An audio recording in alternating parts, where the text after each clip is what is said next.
السلام عليكم خويا الحبيب.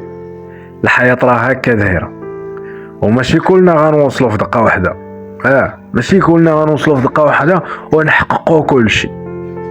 الله داير لكل حاجة وقتها الطبيعي. وفي هاد الوقيته اللي انا دابا كنسجل فيه هاد الصوت وفي هاد الفيديو هذا، كاينين اشخاص استجب لهم الله تعالى وفرحاني، ولكن ماشي حيت مازال ما استجبش ليك الله راه نساك. لا، الله ما كينسى حتى واحد.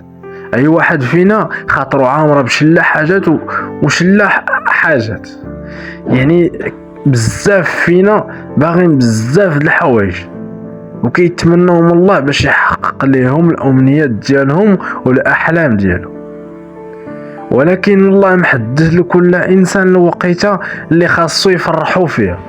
ما تيأسش، باقي مشاعر زوينه. ان شاء الله ربي غيخليك تعيشها. ايوا ما تيأسش، راه غدا غيكون حسان وغيكون زوين من اليوم. تحياتي.